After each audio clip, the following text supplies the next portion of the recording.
is here, and also I see Jim Sullivan of Beara Tourism here also. And as Barry said, I would like to give great thanks to Ian Dempsey, who is here on the sidelines, who gave us great help in the last 12 months in securing grant aid for this project, and I hope it will continue. Thank you very much. I'll have to read this because there's an awful lot of big words in it. Now it is my very pleasant duty to introduce our guest, Jeremy Irons, who will open the castle. Jeremy needs no introduction. He is one of the most talented actors of our time on stage and screen. His achievements include an Oscar for Best Actor and a Golden Globe Award. He is known to his friends as King, and it is fitting that he should be with us here today. He also has a castle in Kilcoe. So when we were thinking of a suitable person to do the honours today, there was no one other than Jeremy Irons. Thank you.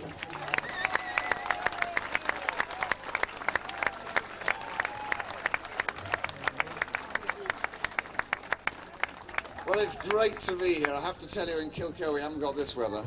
There's something about the hill in between, I think. I'm so proud of this project. I only heard about it about 2 months ago, and coming today and seeing how, first of all, land has been given in Ireland. That never happens. How did you do it? How did you get somebody to give this? That's wonderful. And the second thing is to persuade farmers to let you walk over their land is extraordinary. I've never heard that happen before. So this is a real one-off, and it's tremendous that as a centre for the Three Valleys, this is the beginning of what can be a great community area. It's also good to see a castle that needs more work on it than mine. But you know, when I was looking for masons to start with mine, it's very difficult to find masons to do that sort of work now, or maybe it's getting easier, but we brought a builder down, and he looked at this ruin, which was, I have to say, twice the size of this because it had 4 walls. You only have 2 at the moment. But he looked at it and he said, I don't know what you're going on about, it's built. Well, you're half built. Maybe Dukas will allow you to slowly build on. It's a great structure. I've driven past many times and loved the way it nooks in the Castle of the Waterfall, I think. And it's a tremendous area, and to see it today filled with you and with sunshine and with the results of the amazing work that's been done on it, I think it's tremendous, and I think you should all be very proud to have it, and I think those who've done all this work to get it into this state should have a tremendous round of another applause.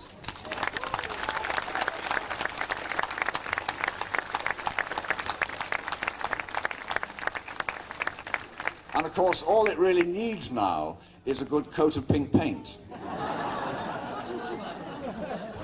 I'm very honoured to open today. I know we've got a lot of great things in store, so I won't hold that up.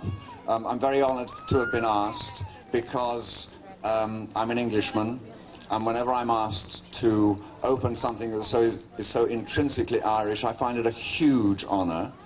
I'm always aware that I'm a stranger in a foreign land here, and as I should be, and that my ancestors didn't behave as they might have done. So it's very nice to be asked and to be welcomed. I have to say I have a great-grandmother who was born in Dublin, but that's as near as I get. But thank you for asking me, and let us raise our hands in the air and say, it is open!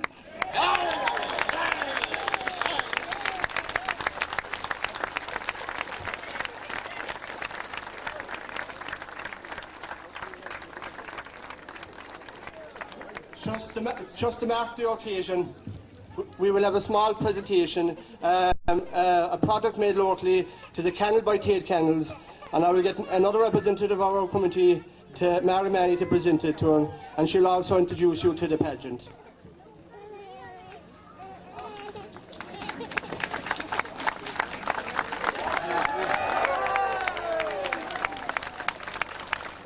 And we know with the electricity board continually putting up new lines, a candle is very valuable.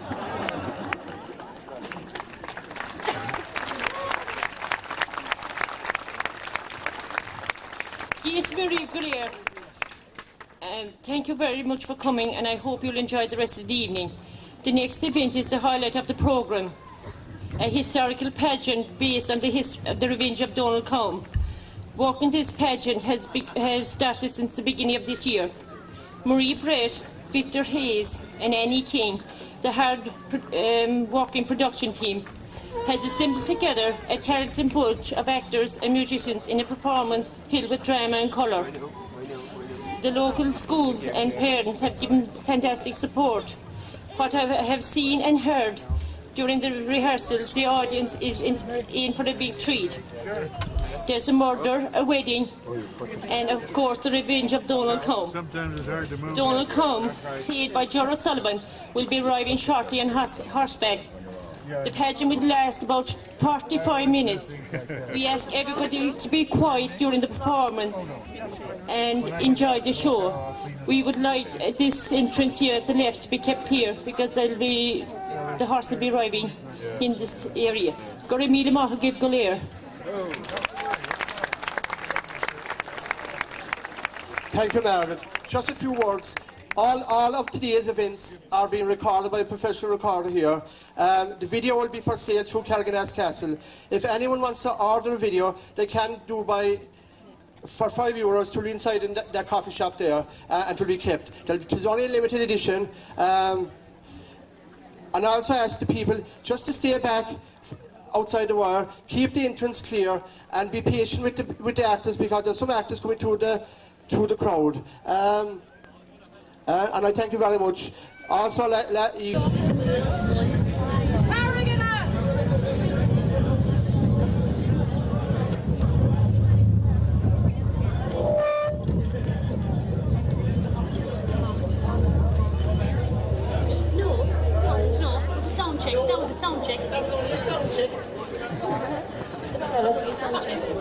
It's the same tune. Everyone, all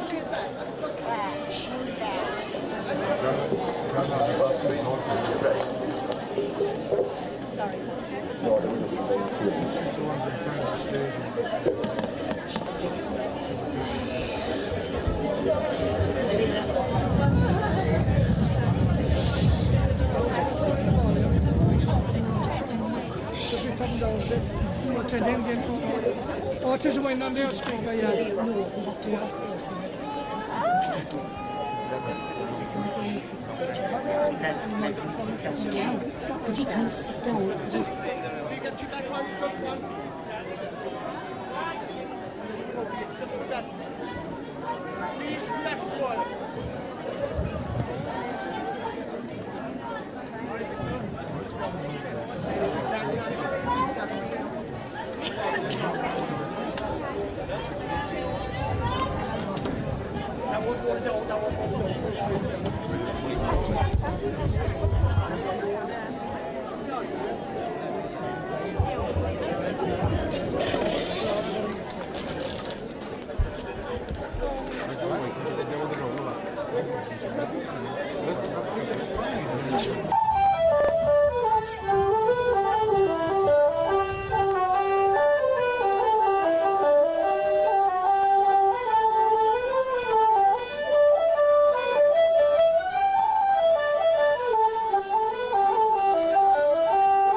The Rock of the Waterfall, one of the great strongholds of the O'Sullivan clan. The castle here was built in the year 1540. The great O'Sullivans from the rugged peninsula of Beara.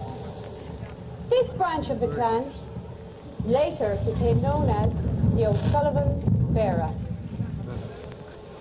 The castle was built with rock hewn from a place called Hoca on Tariff, or the Bull's Pocket. The mortar was bound with lime and mixed with bull's blood. Did the builders know that once again these great walls here at Carriganass would meet bloodshed? Perhaps they did.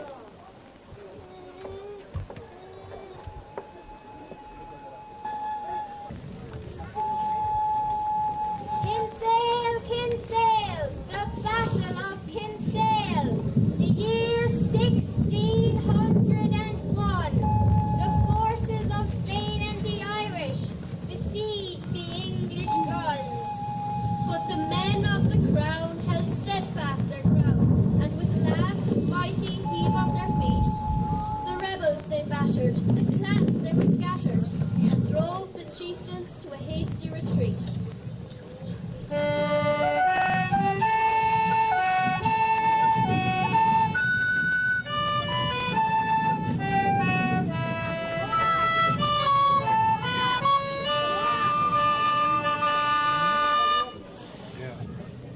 The year is 1601.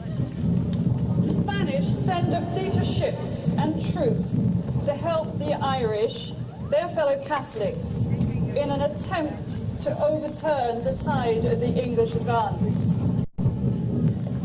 Most of the lands are now confiscated. The religion is under threat, and only a few isolated pockets of the island of Ireland are offering any real resistance to the Crown forces. These include the O'Donnells and the O'Neills in Ulster. And the only remaining last chance for Munster rests with a coalition of Munster chieftains. Included in these is Donald Calm O'Sullivan Beara. The O'Neills and the O'Donnells joined them at Kinsale, where the Spanish have landed. Like many of the Munster chieftains, Donald Cowan has left the Spanish to protect his castle at Dunboy, so as to release his soldiers to fight in the great Battle of Kinsale. Great? No, not a great battle, but a short battle, when it finally began.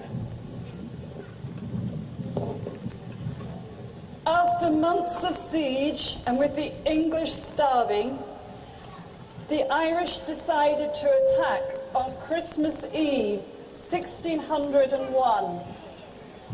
But treachery again raised its well-timed head, and the English were prepared. They fought the battle, and they won within hours. Was this the end of Munster?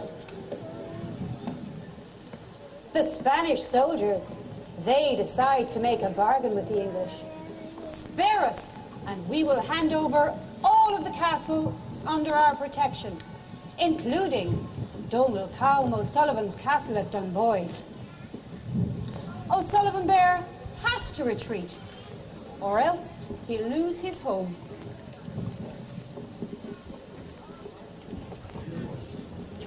Hear ye, hear ye! Notice is issued herewith to all that following his conspiracy with the forces of the King of Spain against the Crown at the town of Kinsale, Donald O'Sullivan, keeper of the castle of Dunboy in the district of Beara, and known to his charges as Donald Cam O'Sullivan Beara, shall be treated as an outlaw, an enemy of the Queen. He will be hunted down until captured, following which he shall be executed.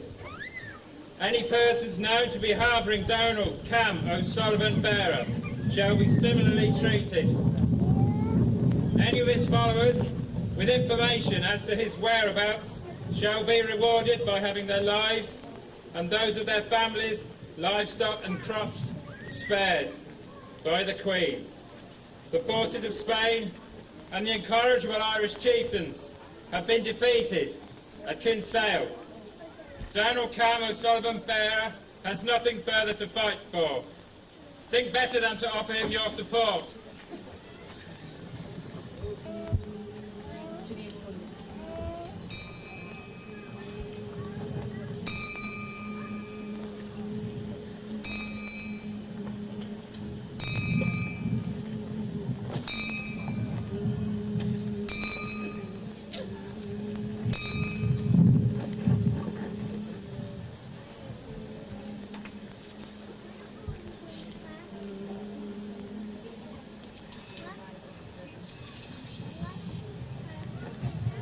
Where rises the river in Cork's great lee, there nestles St. Finbarr's retreat. By the banks of Vaughan Lake rang the sound of chanting so sweet. Neither castle wall nor cannon ball defended its cloister or cross, but nowhere in West Cork is safer, thought Donald Cone. Thus was his loss.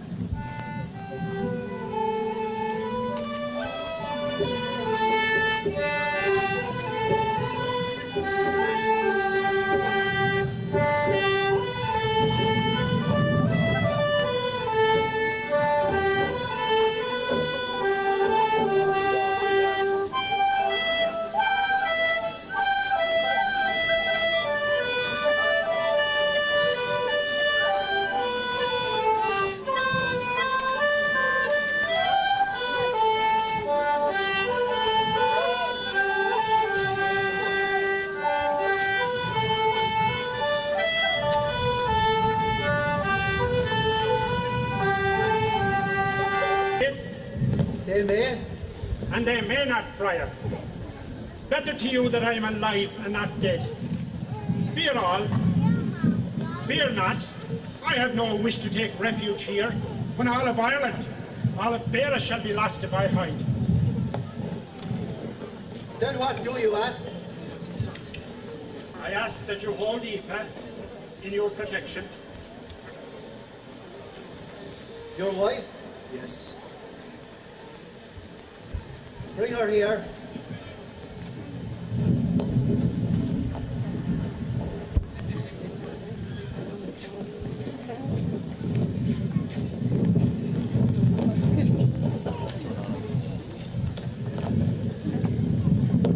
That your gesture may save you all.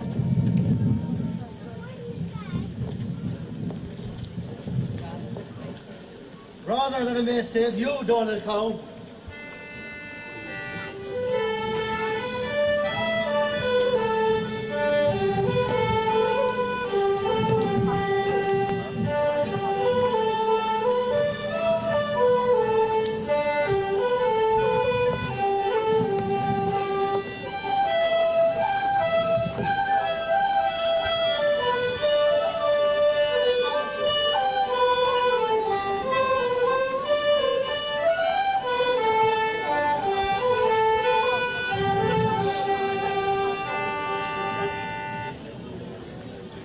Off strode the brazen Donald Cown, beloved Beara to defend. But where runs the hare, there follows the hound, and the crown had a hound to send. There came the bold St. Leger, and his soldiers poised and readied, to hunt the hare of Beara, and all fellow bedded.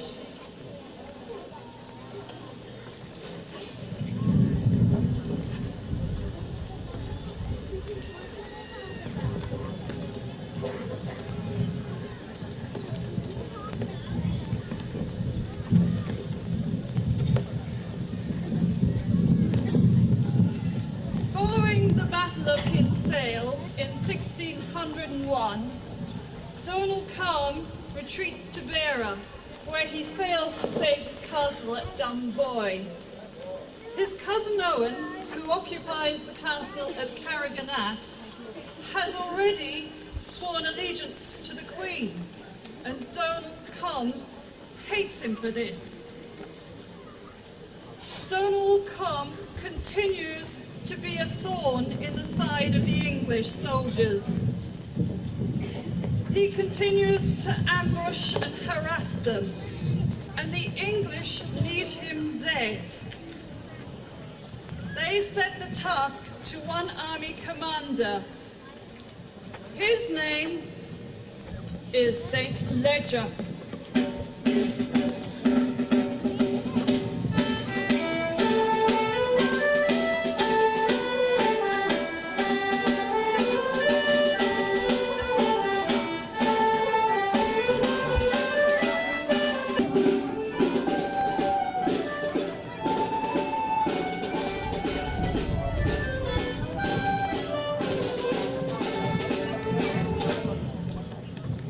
We come in peace. But do you come in prayer? I am St. Ledger, and I am attending to the business of the Queen. We seek the renegade Sullivan Bearer. And your journey has been wasted. He is not here. How am I to know this? If you must, but do so at your peril. How long will your Irish bow to you if they see their monastery plundered? Very well. But if Donald Cowan emerges from these walls, this and every cross and bearer shall burn.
The wife of a Sullivan Bearer!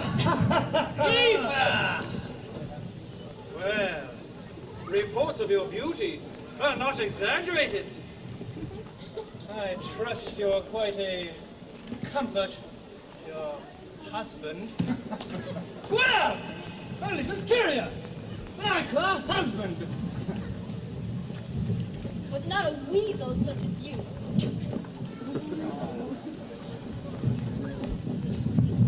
You're truly making this difficult. Me and you. I have no plan for you. Truly I don't. But I do need to find O'Sullivan Bearer. Though we have not yet met, we have a score to settle. He has somewhat insulted the Queen, and thus the uniform I wear. Your husband he may well be, but think it wiser now to tell me where he is. If I knew where he is, I should be beside him loading his musket. But you are not, are you? And you shall never be. Downtown will be hunted, whether you speak or not, and he shall be dead before you shall see him again. He has faced and killed men in battle dress. Do you imagine yourself as brave as to threaten a woman in robes? Speak now and live.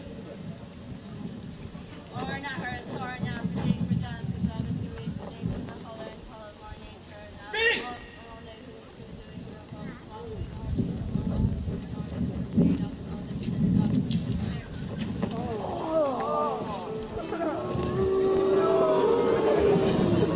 Show your courage now, Donald Powell. Show your courage now.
to rattle O'Sullivan's will. And so he would wait for calm to appear, his vengeance to surely fulfill. No sign of O'Sullivan till that fateful night, when tolled the funeral bell. To bury poor Aoife, sure bound for heaven, and whose killer was sure bound for hell. Soldiers, they run riot, pitying neither renegade nor defenseless woman, nor the animal in the field. The noose is tightening around Donal Cow O'Sullivan. Only the brave or the foolish would risk such an act of vengeance in such a situation. Which is he? Brave or foolish? Or would he do the more prudent thing and allow his scores to be settled by the God in which he believes?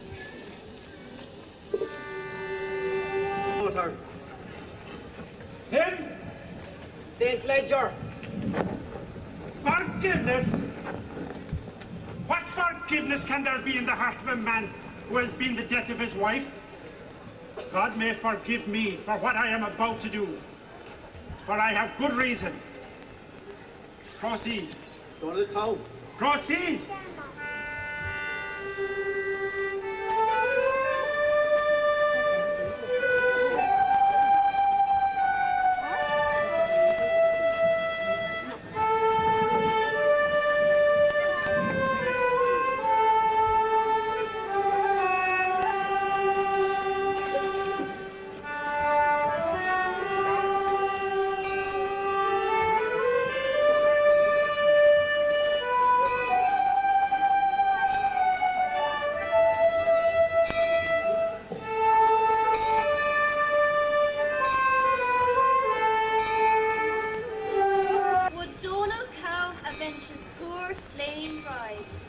And satisfy his manly pride.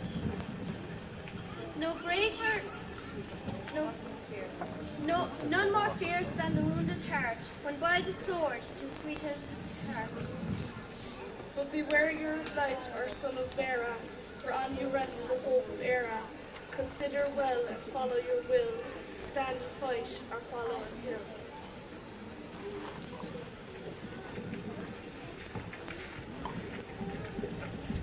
I fear that we shall have to retreat or flee. We shall never flee. So what choice do we have? Whose men are stalking the roads of West Cork? We have a castle to defend. We have a people to defend. We haven't even a castle to defend. We have a people to defend. But first I have business to attend to. Business? What business? I trust you know what business. Listen, Eva was a good woman and wise, and she wouldn't want to see you dead now for vengeance. My horse, is it ready? Yes. Then bring it to me. My time for this business is short. Your time for everything is short. You want O'Sullivan? Vera! Vera! These people have no other champion. Your greatest weapon now is that the English cannot find you, and you chance to walk straight into their lair. People of Bear are starving Donegal. The English have slaughtered their animals. They burned their crops. They butcher and they rape for fun. Don't break the hearts of your people. They need a hero. And they will have a hero.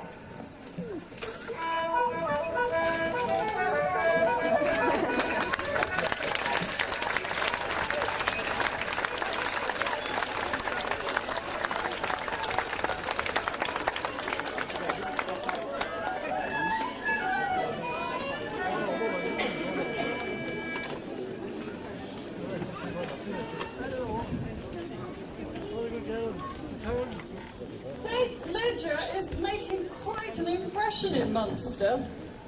So much so that one local McCarthy chieftain, who has joined with most of the other chieftains in Munster in swearing allegiance to the crown, McCarthy sees it fit that his daughter should marry St. Ledger. What a useful marriage that would be. He is not the only one seeking to gain favour with the new rulers. Oh no. Their host on the day of the marriage is to be none other than the cousin of Donald Combe, Owen O'Sullivan. He occupies Carriganass. What a perfect place for a celebration.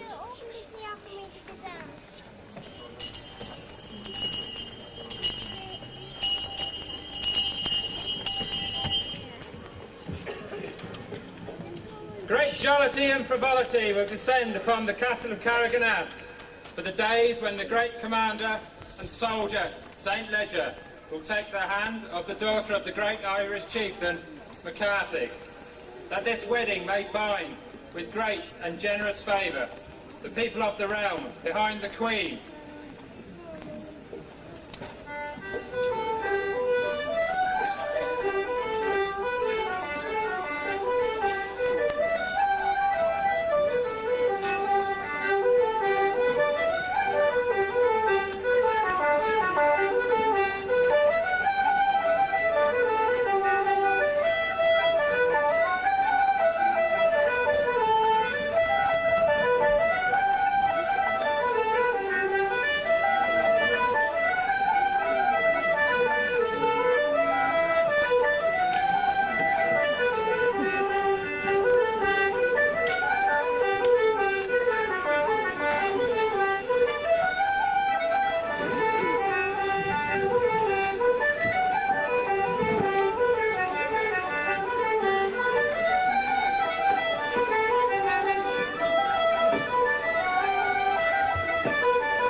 You're looking this way, St. Ledger.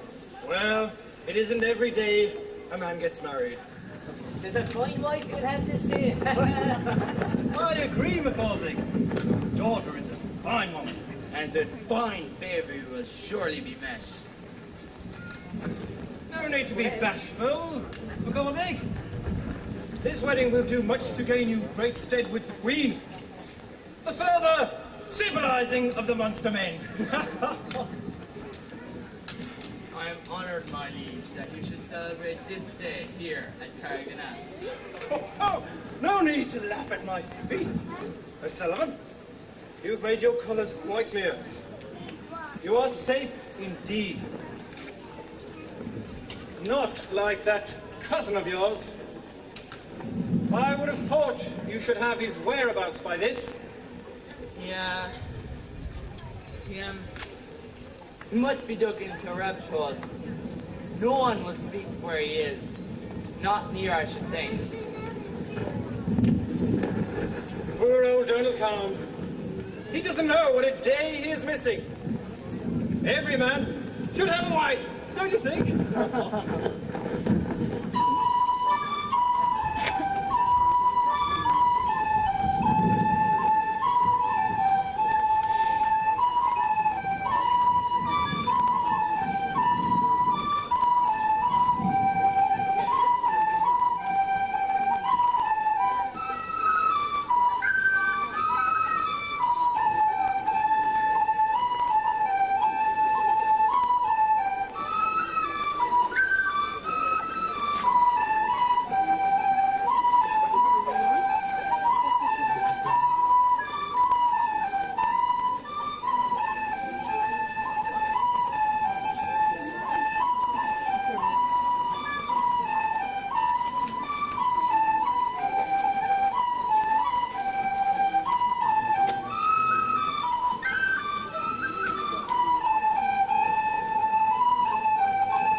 No greater days than wedding days, with bride and groom and good cheer, with food and wine and clothes that are fine, and a silent motherly tear. No greater day than this wedding day, for the hearts of the sad folk are warmed. But will this day end without bloodshed and the bodies of the guilty ones harmed?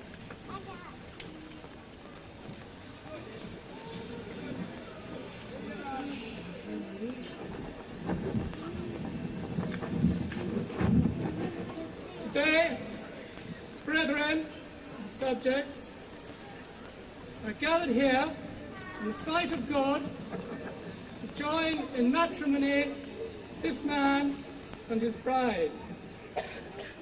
If any person or party whosoever shall disdain of or object to their union, and the joining of their two families, in the name of Christ Jesus, Her Majesty the Queen, Defender of the Faith, let them speak thus now, or forever hold their peace. Then let it be done.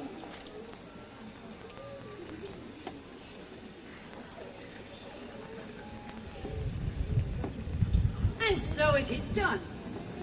The perfect place for celebration. Or perhaps for something more sinister. Indeed. Also, beware, Greek gifts, the Trojans were told. Beware, St. Ledger, even though the source of your information on the whereabouts of Donald Cowan O'Sullivan seems pure. Beware. But for now, enjoy what is left of your day.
time.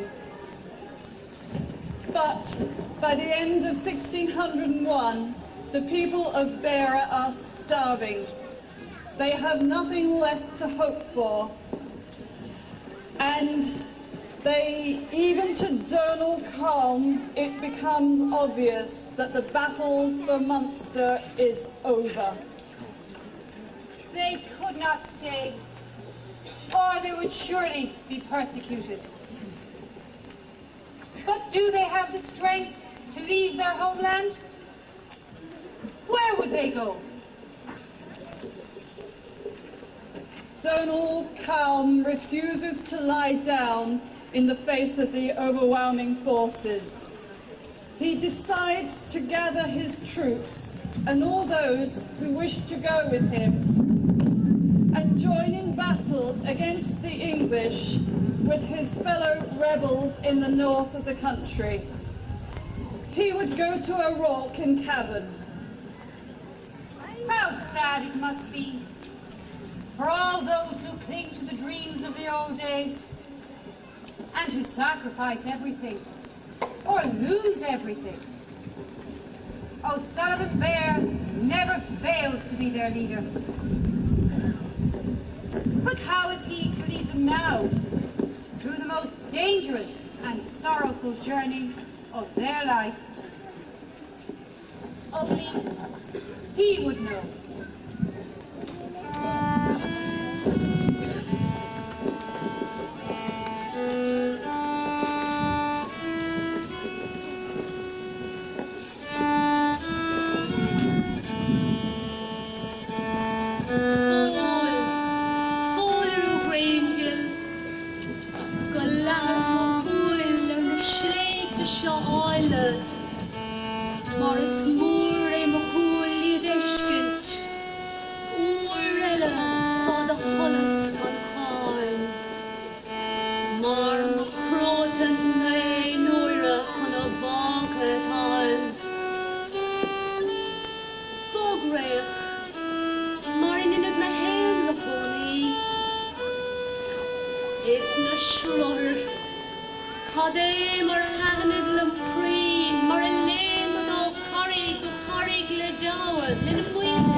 Only 35 reached their destination. The rest, as they struggled through an almost endless list of townlands and parishes, either failed to continue, were killed in battle with both English and Irish attackers, were drowned crossing the River Shannon, or died of starvation.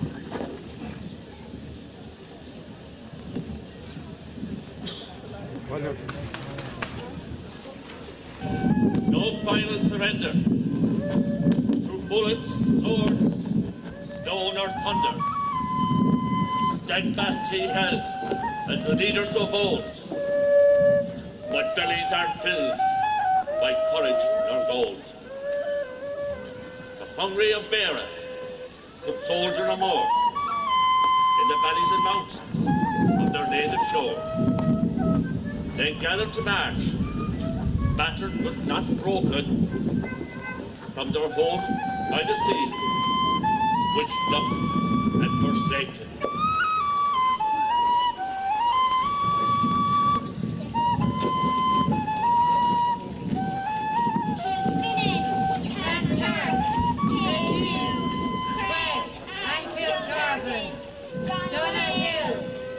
Shambo, Dorma, and Drumkieran. Oigni made non Beara.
Ali, Iris, Insagila, Alaska, and our Patrick.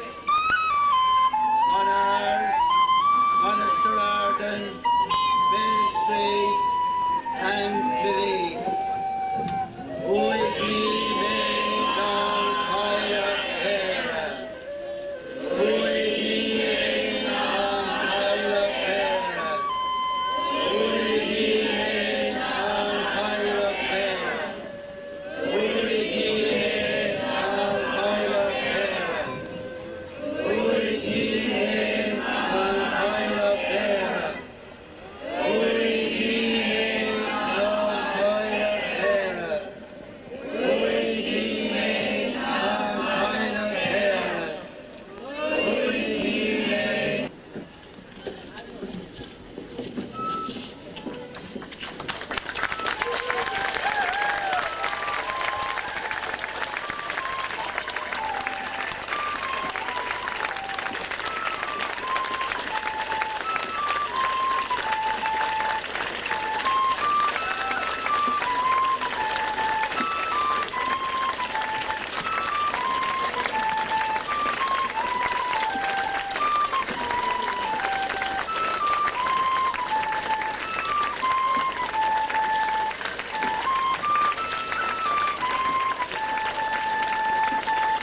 Toss him again.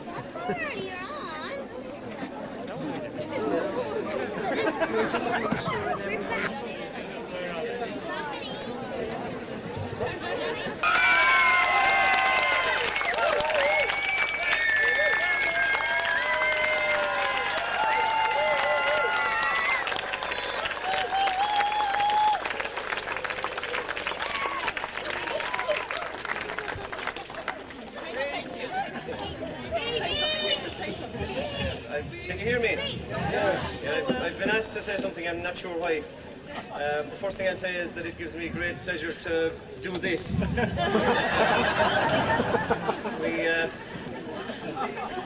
Don't forget that.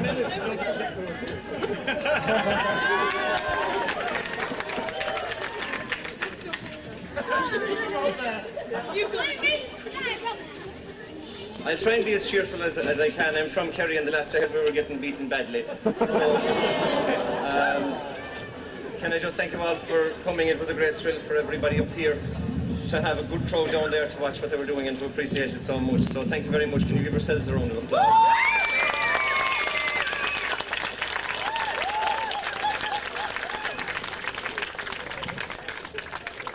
Some kind of a programme sheet went out, so I won't thank everybody who's on that. I'd just like to pay tribute to the 75 or so people who were involved up here at this side of the rope. That's not talking about everybody else who contributed things and so on. As I say, they're on the programme sheet. We used to meet in the hall back in St. Columns, and we were trying to imagine what it was like to be here and mark out our space and everything. But I think we're all surprised and delighted, and we now feel very privileged to have had the chance and the romance to be able to put on something by way of a play or a pageant at a castle. Not many people get the opportunity, and I think here in Cahill you're so lucky to have a place like this. Long may you use it for things like this. You never know when, with everything else done and doing all the thankless jobs, and who was on the other end of a phone and was beavering away and pulled the whole thing together really, and that's Annie King. And without her, absolutely nothing would have happened. You'd still be down at the thrashing. If there were re-thrashing.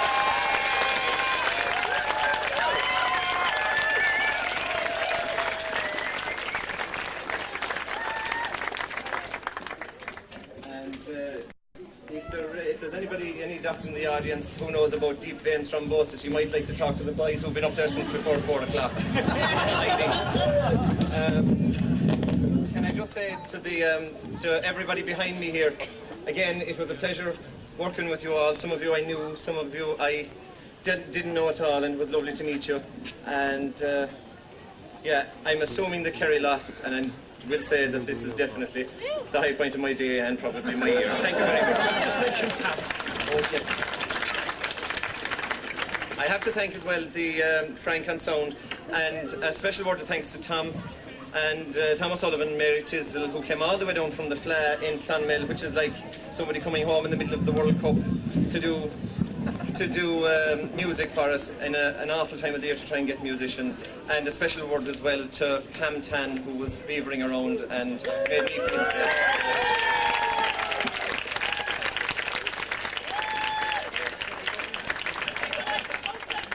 We should also say a big thank you to Victor, who actually wrote this, directed it, and really I couldn't have done what I did if he hadn't done what he did. So there we go.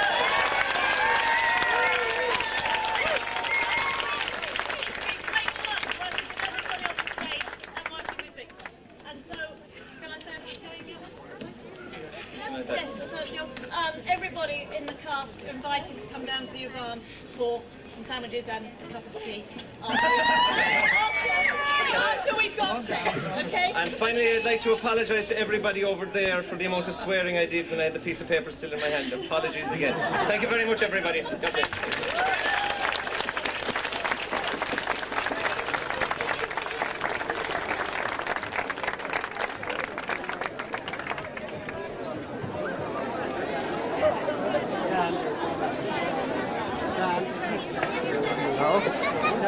Until you're tired, you won't find a bigger liar. I've been lying since the dawn of history. I've been lying since the dawn of history.